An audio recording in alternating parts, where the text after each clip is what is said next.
观众朋友们，大家好，欢迎收看杰森视角。世界最先进的 AI 公司在恳求人类一起暂停 AI 的研发，不然人类走向不归路就在今年。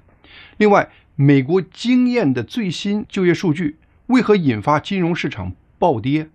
经济真相和人心是如何碰撞出这个怪异现象的？我们首先解读一下最新的美国5月就业数据。这批数据的惊人之处还不是它数据本身的好坏，而是这批数据再次打脸了经济学家的预期和共识。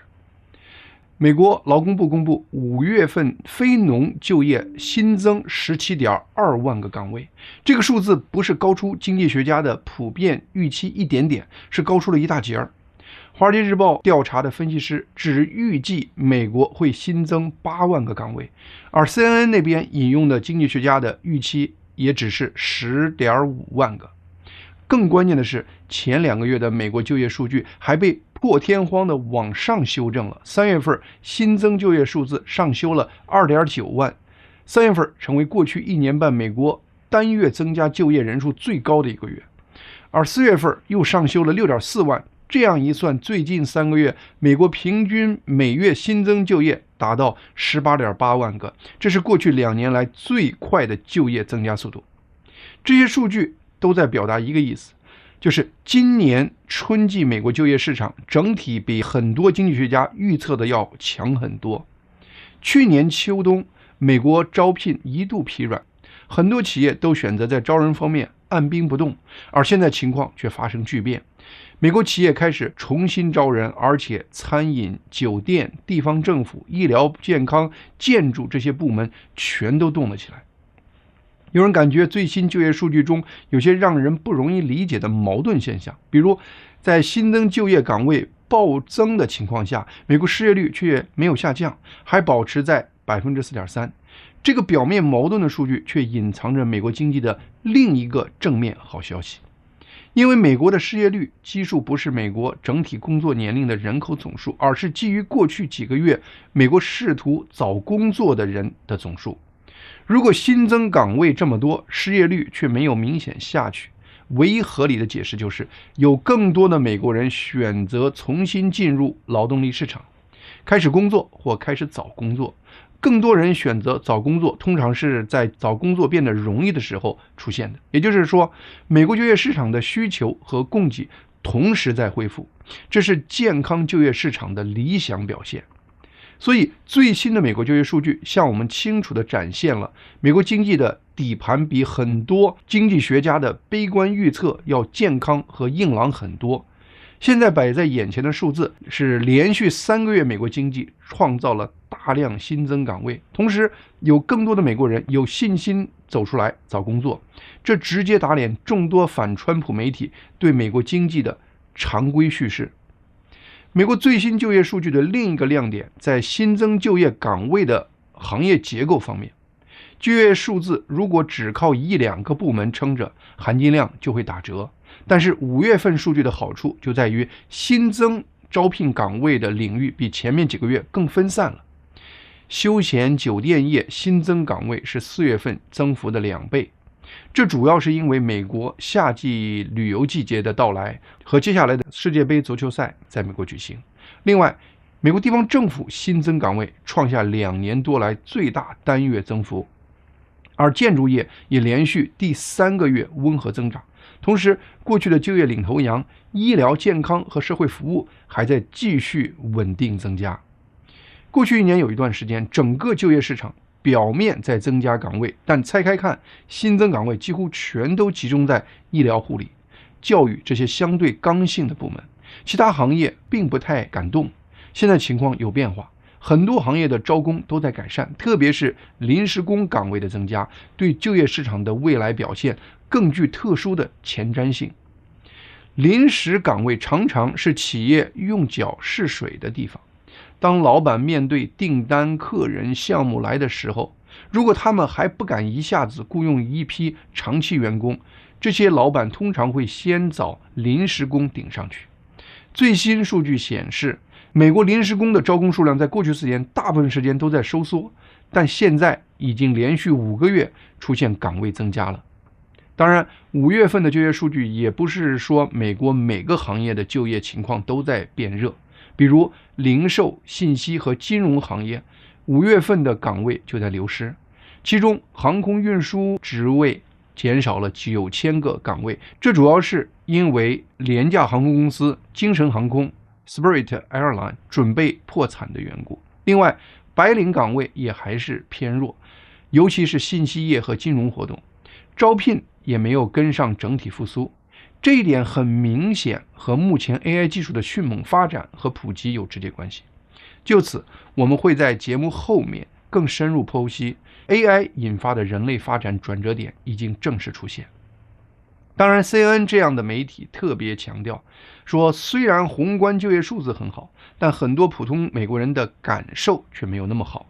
5月份的美国平均时薪同比增长了 3.4%， 也低于去年同期。与此同时，能源价格和电费增加把美国的消费者物价指数从年初的 2.4% 推升到了4月份的 3.8%， 比我们前面提到的美国时薪上涨幅度还稍微高一点点，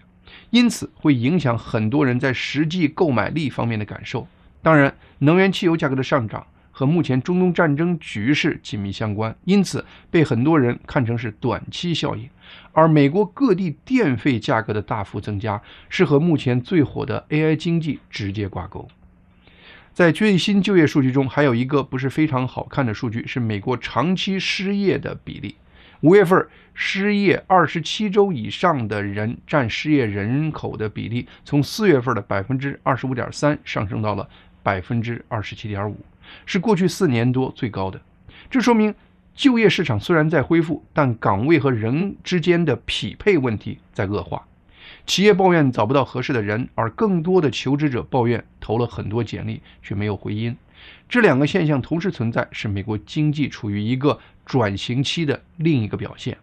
而美国经济转型的主要推动力依然是 AI。总之，最新数据显示，美国就业市场真的在变暖，但与此同时，无论是电费的涨价、白领岗位的疲软，还是美国经济的转型，背后都有着 AI 的影子。AI 越来越成为美国经济未来最大的一个变数。通常一个国家新增就业强，失业率稳定，企业重新招人，就业数据好于预期等等，这些好消息都应该让华尔街兴奋。但现实是，就业数据出来后，美国股市却出现了空前的暴跌。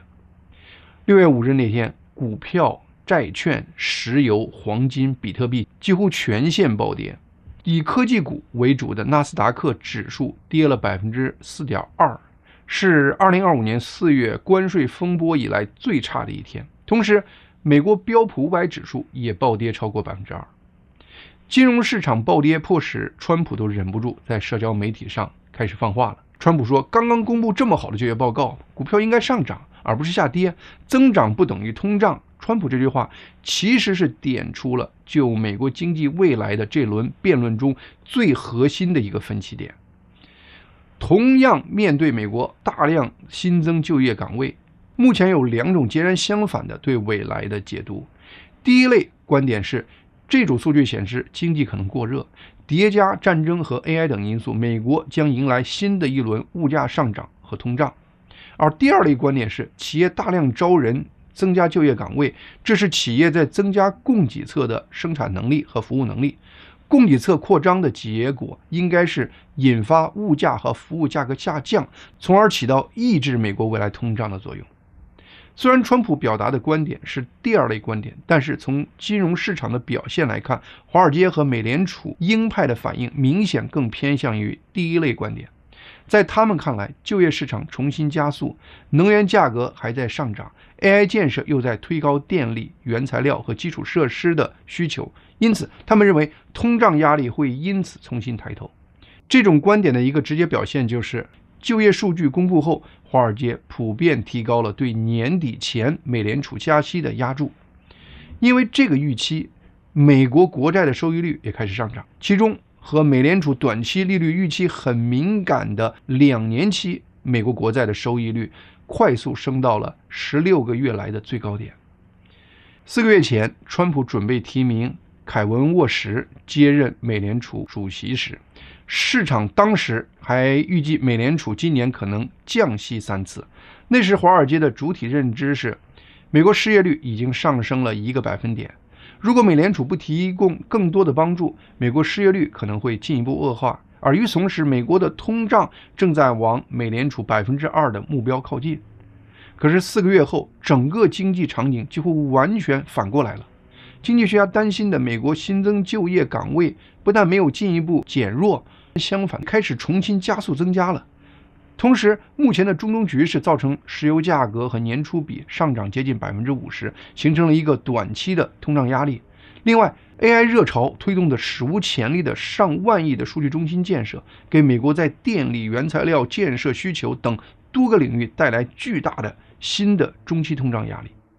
在这种新的经济现实下，美联储内部开始出现更多的声音，表示对未来通胀的担心。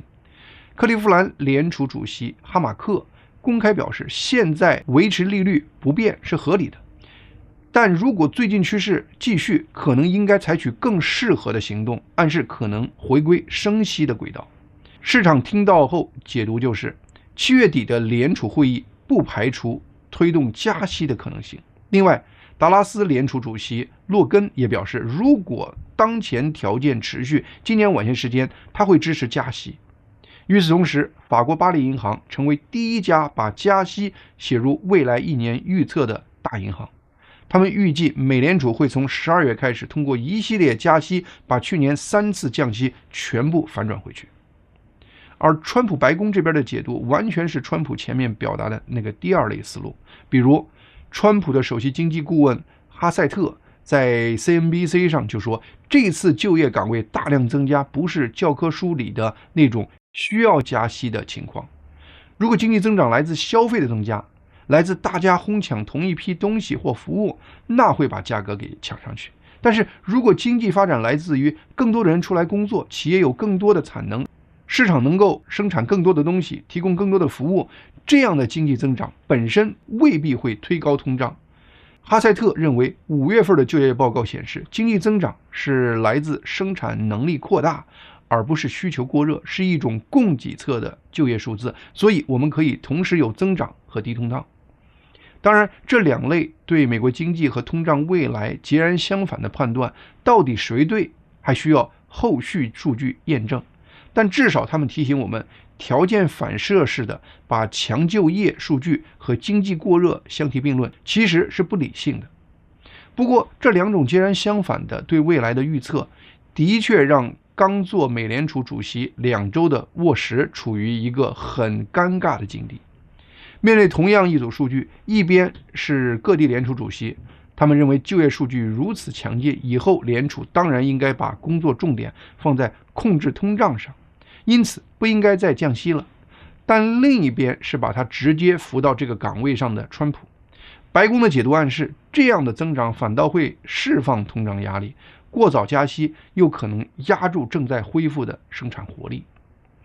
在沃什近期的就职典礼上，川普一方面说沃什应该完全自主独立做出决定，但另一方面川普又说希望看到美联储支持更低的利率，用低利率来推动房贷、企业融资和普通人的借贷成本下降。好在沃什可以等待和观望一段时间再做表态，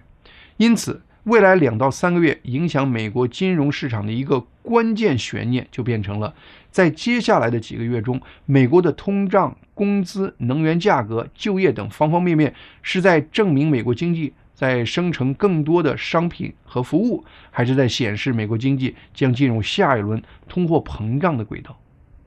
看清看准这一点，你就把握到了未来一段时间美国金融市场的一个关键脉搏。我上面的这句话非常重要，希望大家能够特别留意。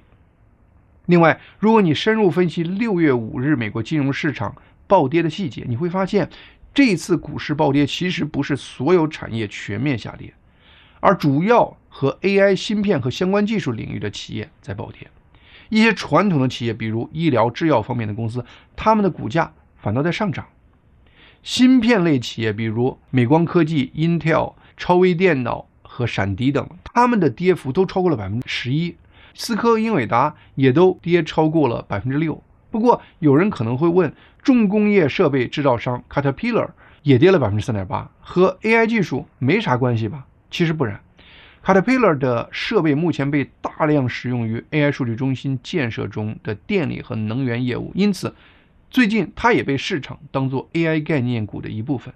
今年以来，美国股市上涨很大程度是靠少数 AI 相关公司的推动。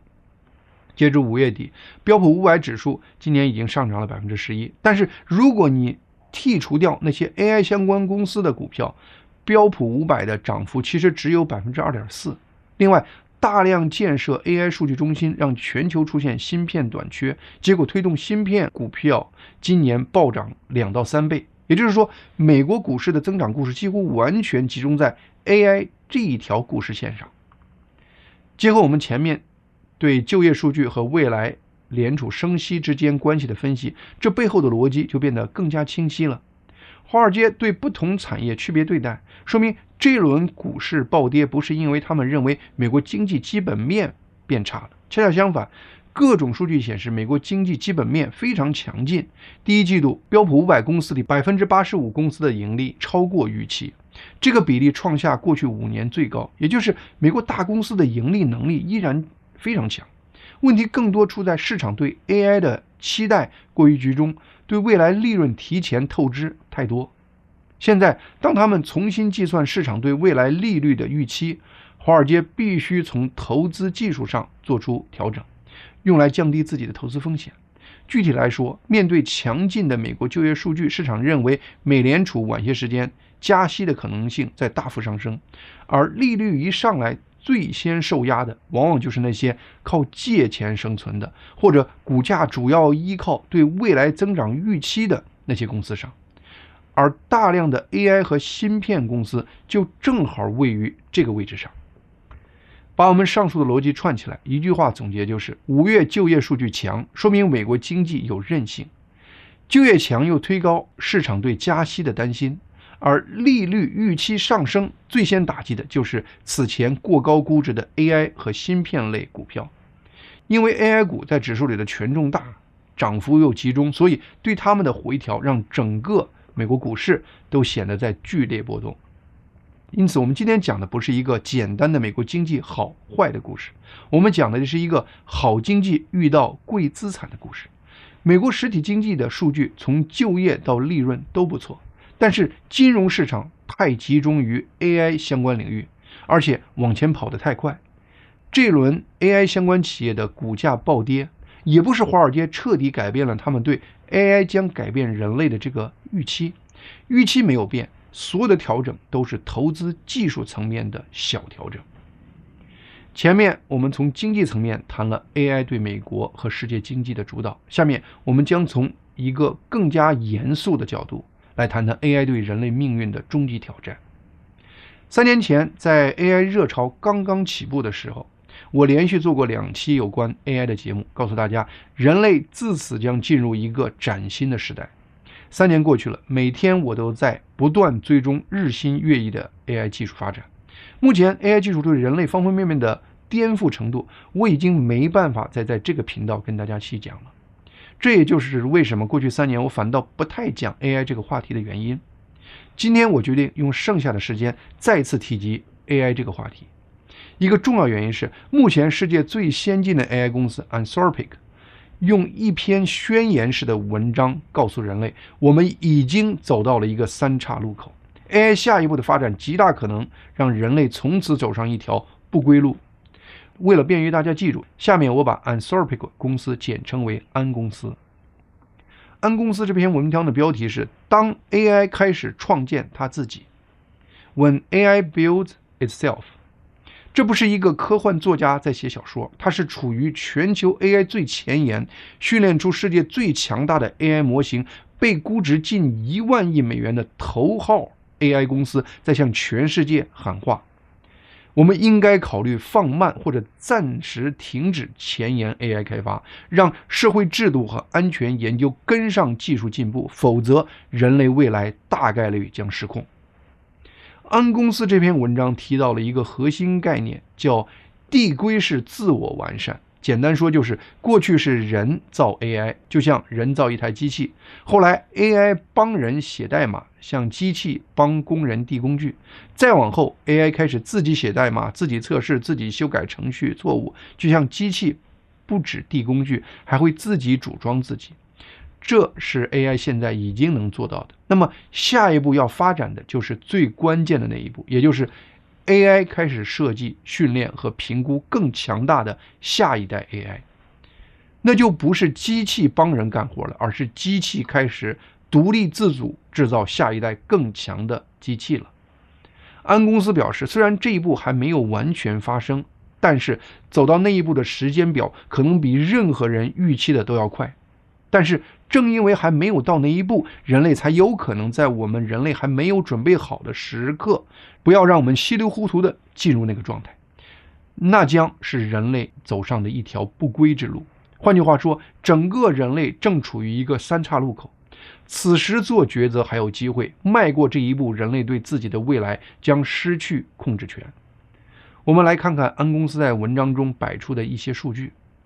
2024年3月，当时最先进的 AI 模型，你让它处理一个问题，它能撑4分钟不出错，也就是它能解决的问题只有那些在4分钟之内可以完成的简单任务。1年后，最先进的 AI 模型就已经能处理大约需要1个半小时完成的复杂程度的人类任务。到了今年3月份，最新的 AI 模型能处理任务的复杂度已经是那些需要人类连续干12小时才能解决的非常复杂的任务。AI 已经不再是一个人类的小助手了，而是一个能完成极其复杂任务的智能体了。而且 AI 能力的发展在加速，原来每7个月 AI 能力翻倍，现在能力翻倍的时间已经缩到了4个月。按照这个趋势， AI 今年就有能力完成高科技人员需要几天才能完成的任务，明年 AI 就能干人类需要几周才能完成的任务。另外，安公司内部数据还显示，2026年第2季度，安公司一个典型工程师每天在 AI 辅助下提交的代码量是2024年的8倍。截止2026年5月，他们代码库里超过80%的程序完全是 AI 写的。注意，一个造 AI 的公司已经有80%的程序是 AI 自己写的。安公司在文章中举的另一个例子是，在一个实验里，他们用2025年5月的 AI 模型，能把模型训练速度提升3倍。到了2026年4月，他们用最新的 AI 模型，已经能把 AI 模型训练速度提高52倍，而一个高级专业研究人员花4到8个小时也只能把相应的模型训练速度提高4倍。也就是说，在某些项目目标明确的任务上，当前 AI 的能力已经远超人类高级研究人员了，而这个过程只用了不到1年的时间。文章还提到，安公司进行了一个面向未来的实验，模拟人类未来可能遇到一个终极难题，就是如果 AI 比人类更聪明，人类怎么监督 AI？ 比如未来如果出现一个比人类强很多的 AI， 这个 AI 给你一个超出你认知能力的解决方案，比如一个医疗方案，一个网络安全漏洞，一个金融策略，一个军事推演等等，你根本听不懂，也无法独立验证每一步，那你怎么知道 AI 是不是在胡说，是不是在表面听你的话，实际在优化它的目标？完全模拟这个场景很难，安公司把这个问题简化成了一个可量化的版本。他们不用真实的人类和超级 AI， 而是拿了2个大小不同的 AI 模型来模拟，一个小模型当弱老师，一个大模型当强学生，让能力差的小模型给大模型创建训练数据。大模型虽然能力更强，但是规定它只学弱模型给它的训练数据，因此很容易被弱模型的错误把能力拖下去。安公司的2个真人研究员用了1周的时间操作小模型，结果训练出来的大模型只有大模型真实能力的23%。但是当他们用了9个 AI 代理累积工作800小时后，用这种 AI 控制的小模型训练出来的大模型就已经达到了大模型真实能力的97%。也就是说，现在的 AI 已经能够创造出比人类更有效的以弱博强的策略了。很多人认为科学靠天才灵光一现，其实大部分前沿科学都是反复试、反复错、反复修。爱迪生那句老话，天才是1%的灵感加99%的汗水。现在麻烦来了，如果99%的汗水开始交给机器，人类那1%的灵感还能独占多久？安公司做的另一个人和 AI 的比赛，就是在完成一个任务时，谁能更准确地判断下一步该怎么走。在2025年11月，当时最好的模型有51%的时间能提出比人类更好的下一步判断，但是到2026年4月，比人做出更好选择的比例就到了64%。安公司认为，真正可怕的还不是电影中演的那个一个 AI 机器人突然站起来说我要统治人类了，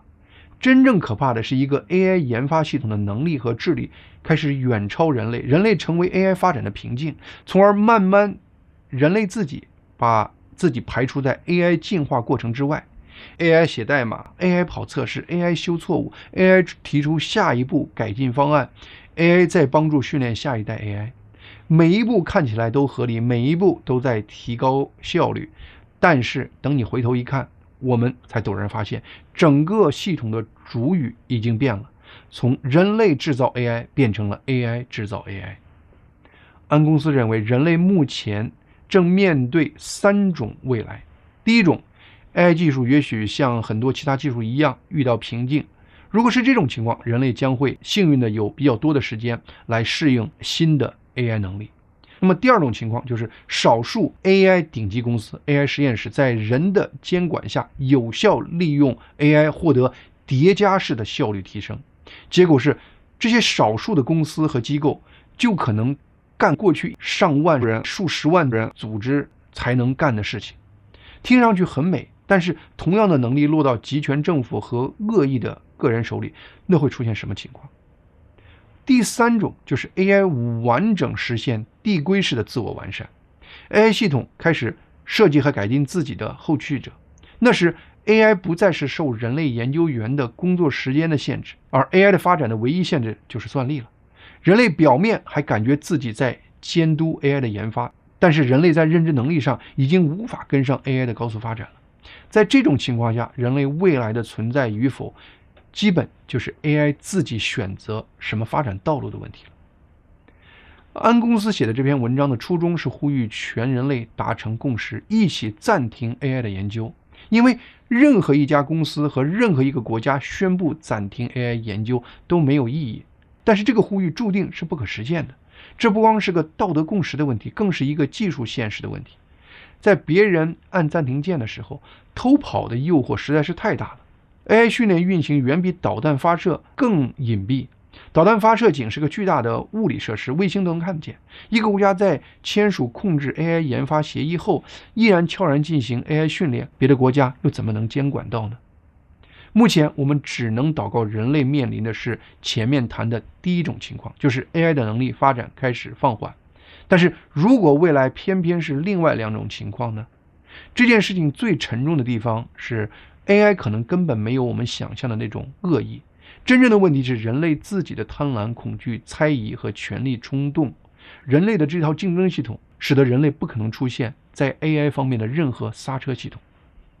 虽然我整体是悲观的，今天我还是觉得我有责任把这个警报声传递给大家。好，今天杰森视角的节目就到这里，谢谢大家的收看，